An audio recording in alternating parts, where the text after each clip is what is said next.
নমস্কার। হিন্দিতে বাংলায় একটা কথা আছে, কালকের কাজ আজকে, আজকের কাজ এক্ষুনি। বুদ্ধবাবুর স্লোগান আমি ফলো করছি, ডু ইট নাও। কিছুক্ষণ আগেই সুপ্রিম কোর্টে এই পশ্চিমবঙ্গের এসআইআর সংক্রান্ত আজকের শুনানি শেষ হয়েছে। তার কথা আপনারা নিশ্চয়ই টেলিভিশনে দেখেছেন, হয়তো যারা বেশি আগ্রহী তারা লাইভও দেখেছেন আমার মতো। আমিও দেখেছি। দেখে আমার মনে হয়েছে যে দু তিনটি প্রতিবেদন করা দরকার, সেগুলো আমি পটাপট করে যাচ্ছি, যাতে রাত্রিরে আর ঝামেলা পোহাতে না হয়। প্রথম কথা হলো, শুনানিটা হলো কি। আজকে মমতা বন্দ্যোপাধ্যায় তার সলিসিটরকে নিয়ে খুব ধৈর্য ধরে ওই 1 নম্বর কোর্টের পাশে যে ওয়েটিং রুম আছে সেখানে চুপটি করে বসেছিলেন। তার একটা ছবি কেউ না কেউ দেখলাম ফেসবুকে পোস্টও করে দিয়েছেন। সেটা এরপরে তার কপালে কী আছে সেটা আমি বলতে পারবো না। আর তারপরে নর্মালি 1টার সময় সুপ্রিম কোর্টের মধ্যাহ্ন ভোজের অবকাশ হয়ে যায়।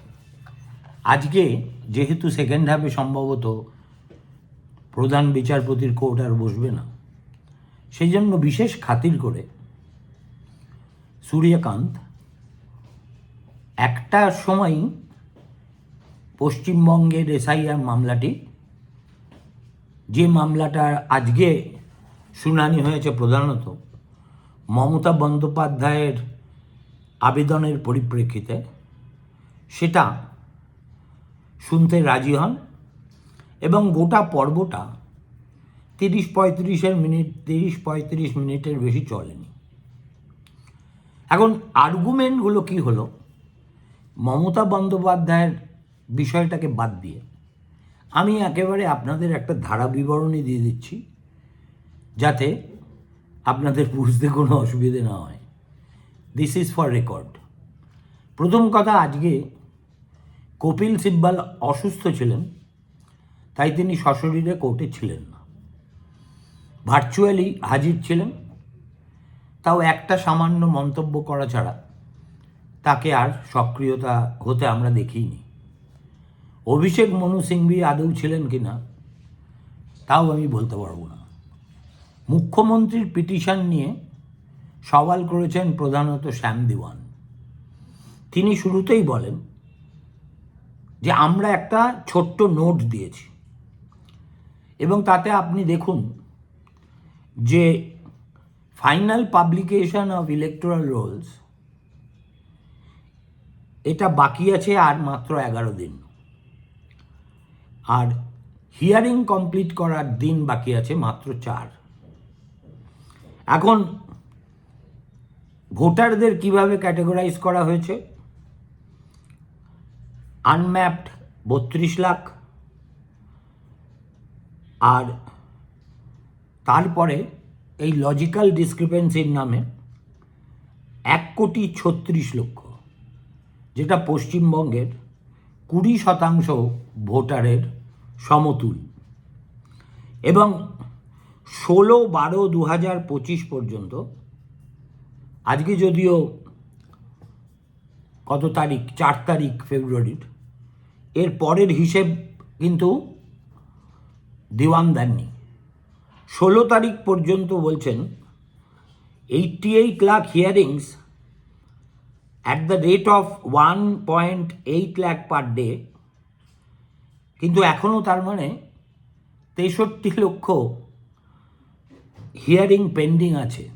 অ্যাট দিস রেট বা অ্যাট দিস স্পিড 15.5 লাখ লোককে পার ডে এই 4 দিনের মধ্যে হাজির করতে হবে। এখন তারপরের পয়েন্ট যেটা মুখ্যমন্ত্রী বলে চলেছেন, শ্যাম দিওয়ানকেও দেখলাম বলতে, যে এই যে হাজার হাজার মাইক্রো অবজারভার নিয়োগ করা হয়েছে এর কোনো আইনত বৈধতা নেই, 8,300। এখন আমি যেহেতু শুনানিটা গুছিয়ে বলছি, এখানে একটা ফাঁকি আছে, যে ফাঁকিটার জবাব দিয়েছেন নির্বাচন কমিশনের কৌশলী রাকেশ দ্বিবেদী।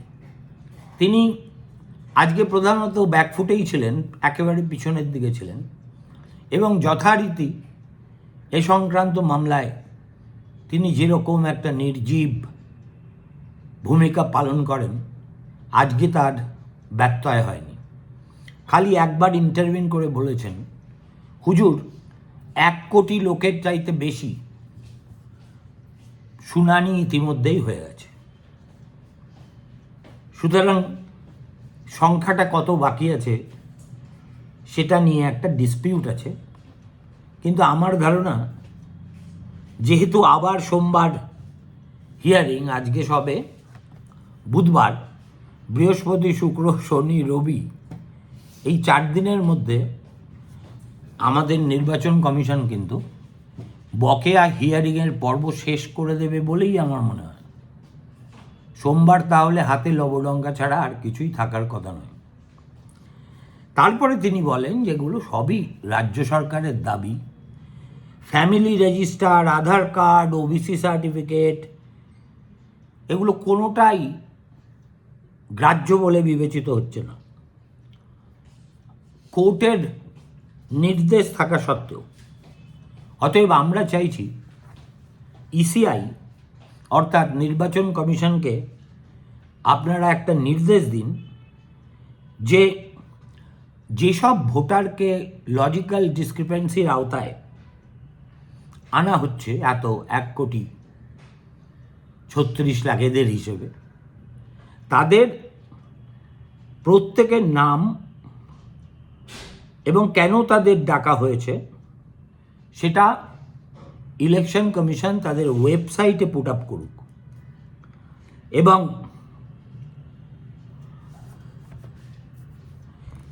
এই ডিসক্রিপেন্সির কারণটা কি সেটাও ওই ওয়েবসাইটে লিখে দেওয়া হোক। তাছাড়া এই 58 লাখ লোককে বাদ দেওয়া, ডিসক্রিপেন্সি ইন ম্যাপিং, এইসবের কথাও বলেছেন, কিন্তু অতটা সিরিয়াসলি বল। তখন জয়মাল্য বাগচি জিজ্ঞেস করেন, আচ্ছা নোটিশটা দেওয়া হয়েছে কবে? তখন দিওয়ান বলেন যে সেখানেও একটা বিলম্ব হয়েছে।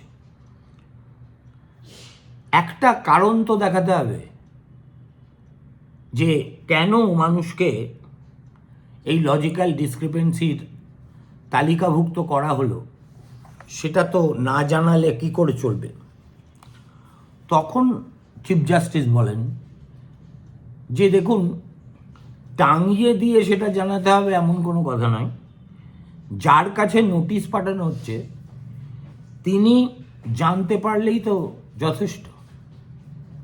দ্বিবেদী সঙ্গে সঙ্গে বলে ওঠেন, প্রত্যেকটা নোটিশে কারণ সুস্পষ্টভাবে বলে দেওয়া আছে, এখানেও তার মানে সুবিধে হলো না। এখন তারপরে সিজিআই জানতে চান যে যাদের ডাকা হচ্ছে তাদেরকে কিভাবে ডাকা হচ্ছে। তখন জবাব আসে, যার স্যার একদম অনেক দিনের নোটিশ দিয়ে তারপরে ডাকা হচ্ছে। তার সিজিআই তখন বলতেই থাকেন যে আমরা যতদূর জানি এই লিস্টই তো একমাত্র কমিউনিকেশন নয়, প্রত্যেকটা এই তালিকাভুক্ত ভোটারদের তো ইন্ডিভিজুয়াল নোটিশও পাঠানো হচ্ছে। তখন আবার সিনিয়র দ্বিবেদী ইসিআইয়ের উঠে দাঁড়ান। তিনি বলেন, স্যার প্রত্যেকটা নোটিশে কারণ দর্শানো হয়েছে, এবং একজন যদি ডাক্তার লেখেন ডিএটিটিএ তখন, এবং এই নিয়ে কোন নাম কিভাবে বাংলায় এসে গণ্ডগোল হয়ে যায় তা নিয়ে কিছুক্ষণ কথা হয়। এবং দ্বিবেদী আরও একটা ইম্পর্টেন্ট কথা বলেন যে আপনারা তো 19 তারিখে এক নির্দেশ দিয়ে দিয়েছেন যে প্রত্যেক ভোটার ইচ্ছে করলে যাদের তালিকায় নাম আছে তারা সঙ্গে করে অথরাইজড এজেন্টদের নিয়ে যেতে পারেন। তাহলে সমস্যাটা হচ্ছেটা কোথায়? দিওয়ান তখন বলতে পারেন যে আমরা চাই সুপ্রিম কোর্ট ইসিআইকে একটা সুস্পষ্ট নির্দেশ দিক যে এই নামের মিসম্যাচের কারণে যাদের ডাকা হচ্ছে সেই সমস্ত নোটিশ হয় প্রত্যাহার করা হোক নয় বাতিল করা হোক। তখন চিফ জাস্টিস আবার দিওয়ানকে জিজ্ঞেস করেন, are you referring to cases? For example, একজন লিখছেন DATTA, different people may use different spellings. Divan বলছে, yes, we have given actual examples regarding Datta, Ganguly, Roy. CJI, আপনি যে বলছেন to withdraw notices, it is something impractical. তার মানে নোটিশ উইথড্রও হবে না, আর নেক্সট দিন যেদিনকে শুনানি হবে তার মাঝখানে আমার ধারণা শুনানির পালা সাঙ্গও হয়ে যাবে। তারপরে দিওয়ান বলেন, আমাদের হিসেব অনুসারে অন্তত 70 লাখ লোক এই মাইনর ভ্রান্তি, অর্থাৎ টাইটেল এদিক সেদিক হয়ে যাওয়া, এই কারণে তাদেরকে ডাকা হয়েছে। আমরা আমাদের যে পিটিশন তাতে অ্যাকচুয়াল ইলেক্টার্সদের নামটামও জানিয়ে দিয়েছি। তারপরে উনি একটা উদাহরণ দেওয়ার চেষ্টা করেন। এই ধরুন, একজনের নাম চিরাগ টিবরেওয়াল। তার সমস্যা হচ্ছে তার বাবার নামের সঙ্গে তার নামের মিল নেই।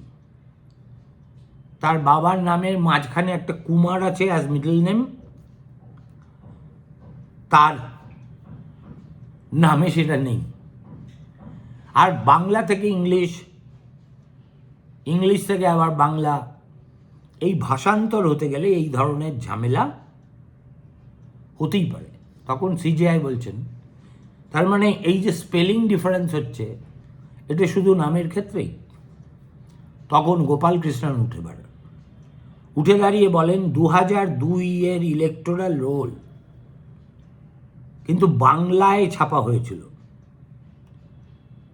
তার ফলে এটা যখন তারা ট্রান্সলেট করেছে তখনই এইসব বিভ্রান্তি দেখা দিয়েছে। তখন CJI জিজ্ঞেস করেন, তাহলে সমাধানটা কি সেটা তো বলুন।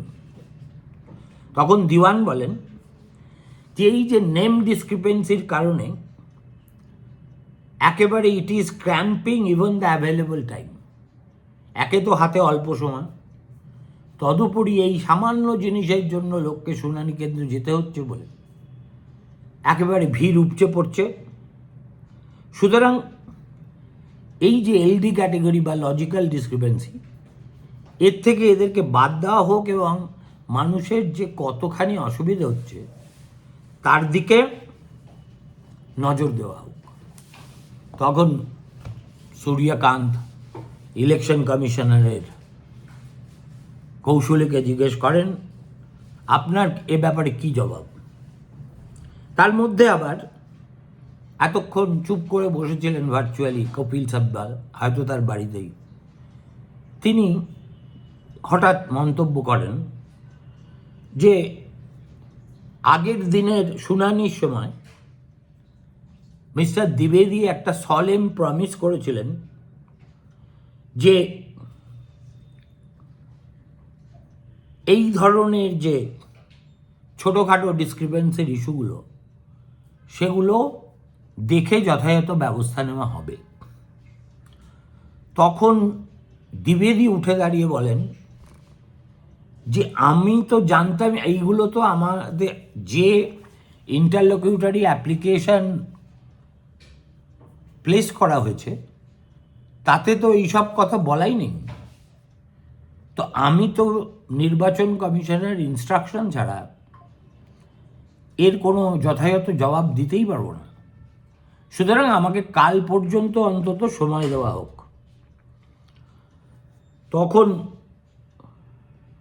বেঞ্চ নিজেদের মধ্যে এই বানানের ভুল ইত্যাদি ইত্যাদি এগুলো নিয়ে কিছুক্ষণ আলোচনার পরে সিজিআই একটা সলিউশন দেন, যে সলিউশনটাও তৃণমূল সরকারের পক্ষে খুবই অস্বস্তিকর।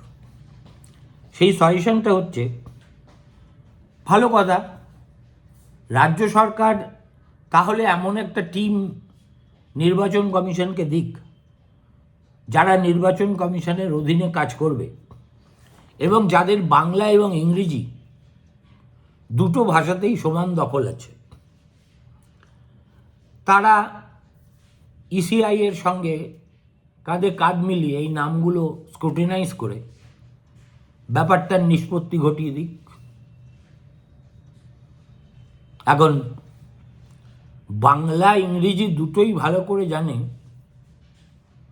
উপরের দিকের অফিসারদের তো খুব ব্যথা, কেননা তাদের প্রায় কারোরই মাতৃভাষা বাংলা নয়। এটি যদি হিন্দি আর ইংরেজির গপ্প হতো তাহলে মমতা বন্দ্যোপাধ্যায় দিল্লি থেকে টেলিফোন করেই গোটা 30-40 নিজের অফিসারকে নিয়োগ করে দিতে পারতেন, তাহলে সেগুলোও বালি। এরপরেই মমতা বন্দ্যোপাধ্যায় কথা বলতে ওঠেন এবং কি বলেন সেটা নিয়ে আমি পরের ভিডিওটা করছি, এবং কিভাবে চিফ জাস্টিস এটা আজকে ডিল করেছেন সেটা নিয়েও দু একটা মন্তব্য করব।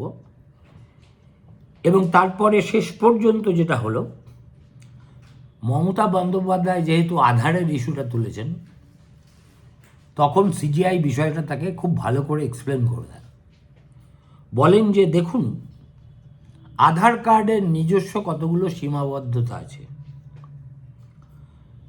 এখন এই আধার কার্ডের প্রকৃত ভ্যালুটা কি সেটা আমরা এখনো পর্যন্ত এ ব্যাপারে কোনো চূড়ান্ত সিদ্ধান্ত নিইনি। আপনি লোকাল লজিক্যাল ডিসক্রিপেন্সির কথা বলেছেন, আমরা সেটা অবশ্যই দেখব। আপনি এই টিম অফ অফিসিয়ালস দিন, ইসিআই তাদের নিয়ে নেবে, নামের ভেরিফিকেশন করবে, আমরা তাদের একদিন সময় দেব। তখন তারপরে সিএম আরও বলেন, তারপরে তুষার মেহতা যিনি এতক্ষণ চুপচাপ বসেছিলেন এবং আদারওয়াইজ সরাসরি এই মামলায় তার কোনো যোগদান থাকার কথা নয়, তিনি উঠে দাঁড়িয়ে বললেন যে এই যে নির্বাচন সংক্রান্ত এতগুলো পিটিশন জমা পড়েছে, তার একটিতে আমাদের কেন্দ্রীয় সরকার হচ্ছে পার্টি।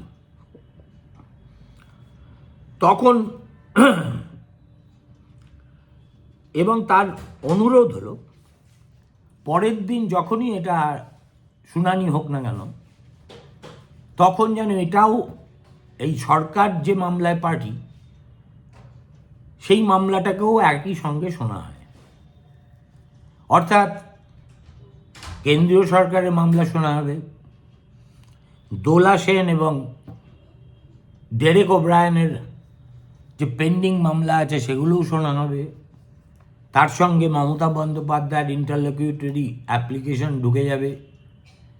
সব মিলিয়ে সোমবার দিন আবার এক অশ্বডিম্ব প্রসব হবে বলেই আমার মনে হয়। এখন বাকি অংশটুকু পুরোটাই মমতা বনাম নয়, মমতা এবং প্রধান বিচারপতির সঙ্গে অত্যন্ত মোলায়েম কথোপকথন। শেষে